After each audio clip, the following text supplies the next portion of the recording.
Yes, Srishti. Breastfeeding. अच्छा.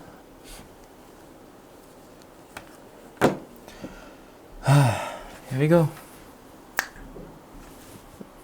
Hi guys. So today I am going to be answering few of the most common questions regarding breastfeeding. Let's begin.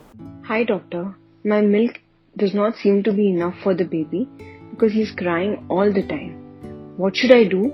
Babies cry for multiple reasons, sometimes even just for attention. Does not mean that your child is hungry. To know if your child is feeding adequately or not, do these three things: weight monitoring, pee counting, general alertness and activity. In case of weight, if the weight gain is 140 to 200 grams per week and doubles by say around 5 to 6 months of age, it is good. Pee count about 8 times in 24 hours is good. And if the child is generally active and alert, we know that your child is feeding enough. With time, you will understand the reason behind the child's cry, if it is for food or something else. Just be patient. Rest assured that your body will produce enough milk for your baby. The more the child feeds, the more your body is going to produce. Consult with your OBGY to know ways to increase production of your milk. Lastly, please understand the concept of foremilk and hindmilk. Foremilk is the milk that comes out before, hindmilk is the later milk. Foremilk is usually watery and quenches the thirst, whereas hindmilk is rich in fats and thick and satisfies the hunger of the baby. If you feed from one side for some time and the other side for some time, then you're just giving foremilk, and even after feeding so frequently, the child will not gain weight. So make sure you empty one breast completely to ensure that hindmilk is going. If you leave from one breast, resume from the same breast the next time and then shift to the next breast. This will make sure that the baby is getting what he or she requires. Doctor, my baby used to feed for 30 to 45 minutes earlier. Now, since he is turned 3 months old, he feeds only for 10 minutes, sometimes even less. Is he feeding enough or is he going hungry? Is there something I can do? This is absolutely normal because with growing age, a child becomes more efficient at sucking milk and will have the adequate amount of milk in a lesser amount of time. So don't worry. Also, keep an eye out for the signs that I just mentioned earlier to confirm that the child is getting enough feed or not. But I have twin babies. How do I make sure both of them are getting enough milk? Do not worry, your body knows your situation and will produce enough milk for both the babies. If not, please consult your OBGY to understand how to produce more milk or look at other options, which is explained in my video about nutrition from birth to 6 months. You can check this link out. Now, there are multiple options to feed both the babies. You can either feed them in tandem, that is one after the other, or using one of these positions such as double cradle or cross cradle hold, crisscross or front V hold, or saddle or parallel hold. If you have more questions about twin babies or multiple babies, please leave a comment below or just send me an email on this ID. I will try to get back to you, and if not, I will make it a video so that your answer will reach you in one way or the other. My child does not latch properly.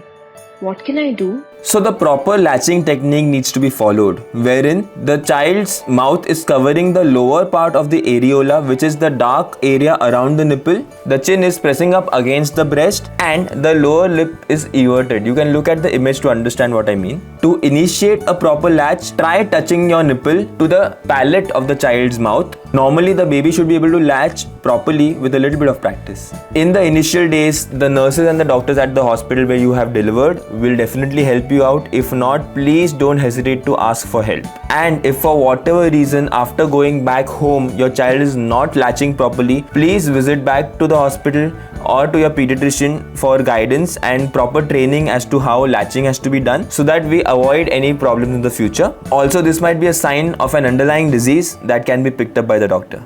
There is a burning pain around the nipples due to latching. Is that normal, doctor? Yes, it is normal to have some kind of burning pain around your nipples due to the latching. It is common, but please do not ignore it. You should regularly moisturize your nipples using specialized creams and ointments that are available easily and are safe to use along with breastfeeding. Also, you should check if the baby is suckling properly, because if the baby is just suckling on the nipple and not latching properly, it can also lead to this pain. Doctor, I'm very stressed because of multiple reasons, and I'm afraid that is affecting my breast milk production. What should I do? Remember, stress is your enemy, and it has been proven that with increasing stress, your breast milk will decrease. So, try to stay stress-free as much as possible. Think positive thoughts, keep yourself calm, listen to music, watch something happy, read books, dance, stay happy in life. Eat healthy, fruits, vegetables, all natural things are good for you. Avoid outside food, avoid junk food. If your breasts feel heavy before feeding the child, or you start leaking from the other side when the child is feeding, it is a normal sign and it shows that you're having enough milk production. Does my diet affect the baby? What foods should I avoid? So generally, the mother's diet does not affect the child, but in certain cases, we have seen babies getting gassy after consumption of certain foods by the mother. Basic rule is, if some foods makes the mother gassy or uncomfortable, it can do the same for the child as well. So avoid those foods. Note down the foods that makes either of the parents or both the parents uncomfortable, because genetics also play an important role. So those foods might cause a problem in your child. I am a working mother and I need to resume my work. What should I do about feeding the baby? So in an ideal situation, a mother's maternity leave should be up to 6 months of age of the baby, or at least the facilities for breastfeeding or daycare should be available at your workplace. But realistic situations are very different. If your child is more than 6 months of age and your time away from home is going to be about 3 hours, then you can easily time the child's non-breast milk feeds during your away time, and someone at home can feed the child. But if your child is less than 6 months of age, or your time away from home is much longer, then you can express your milk into a sterile container, preferably steel or glass, and it can be stored in room temperature up to 6 hours, or it can be refrigerated up to 12 hours. But if refrigerated before giving it to the child, it has to be removed, warmed naturally, that is by keeping it in room temperature, or you can just dip the entire container into a jar of warm water to bring it to room temperature, and can be fed to the child as needed using a vati and spoon, not through a nipple bottle. My doctor asked me to express breast milk. I use the breast pump, but I feel I could express very little. Does that mean I'm not producing enough milk? The simple answer is no. Firstly, you should know what is a letdown reflex. It is when the suckling of the baby stimulates the nerves in your breast, leading to the breast milk being released from the ducts in the breast. A baby is much more efficient at triggering a letdown reflex as compared to the best of breast pumps out there. A breast pump machine, even the best ones, can take up to anywhere between 2 minutes to 5 minutes to trigger a letdown reflex, whereas a baby can do it in mere seconds, or definitely less than 2 minutes of your time. My baby wants a feed after every poop and sometimes even after peeing. How frequently should I feed the baby? It is normal for a baby to feel hungry after passing a poop or even after peeing. It is okay to feed the baby as per demand. There is no rule to follow when it comes to the frequency of breastfeeding your child. As a simple guideline, we tell patients that you should feed your baby once in at least 2 to 3 hours, but there are a lot of babies that feed much more frequently than that, and that's absolutely fine. As time passes, a baby will start feeding faster and less frequently than before. My baby sleeps for 4 hours at a stretch in the night and sometimes in the day as well. Should I wake her up to feed? If yes, how frequently? It is okay to let your baby sleep for 4 hours at a stretch once in 24 hours. It will not cause any problem. But to be on the safer side, during the initial few weeks of life, try to feed your baby at least once in 3 hours. But as your baby grows older, the baby will sleep for longer periods without a feed and wake up on her own when she's hungry. How do I know if I'm overfeeding my child? You cannot overfeed a baby when you're breastfeeding. It is okay to breastfeed on demand. It does not mean that you're spoiling your baby at all. The baby will show signs of being full by pushing away the breasts or fussing at the nipple, or simply just turning their head away from the nipple. On the other hand, a formula fed baby can easily be overfed, and which is why I usually do not like formula feeding a baby unless really required. The signs of overfeeding include throwing up, tummy discomfort, and excessive weight gain. My child spits up and sometimes vomits after feed. What does that mean? It is normal for your baby to spit up milk or curdled milk up to 3 to 4 times in a day without any discomfort.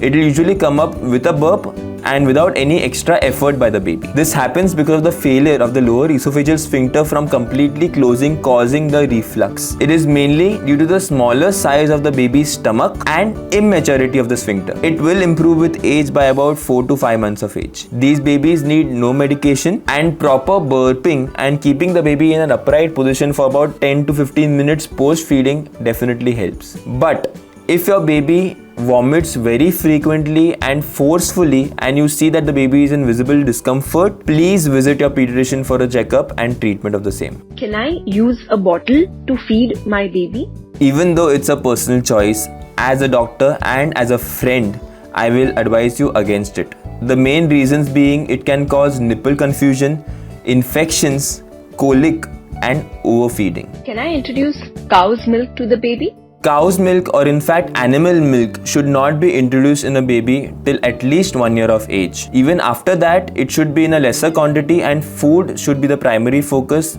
rather than milk. I have mentioned the cons of animal milk in a previous video. You can watch that by clicking this link above here. But in short, they include poor quality of proteins in animal milk, excessive fat, excessive calcium, excessive sodium, and the chances of cow's milk protein allergy or CMPA, which is not very common in India as yet. What, apart from breast milk, can I give to my baby in the first 6 months? Well, during the first 6 months of age, the child should be exclusively breastfed, that is, giving nothing more than breast milk, no water, no honey, nothing else. But along with that, in India, doctors will prescribe you vitamin D3 supplements, which is required because of a general deficiency of vitamin D in India, in the mothers and the baby. Other supplements such as calcium, iron and multivitamins may be prescribed by your pediatrician depending on your child's requirement of the same. I don't leak breast milk. Does that mean I'm not producing enough milk? Simple answer, no. You should look at other signs to ensure that your breast milk is enough and sufficient for your baby. I have mentioned them earlier. I hope you found this video valuable. Please do share it with your friends who might need this. As always, do subscribe, like, share. I will see you in the next one. Take care.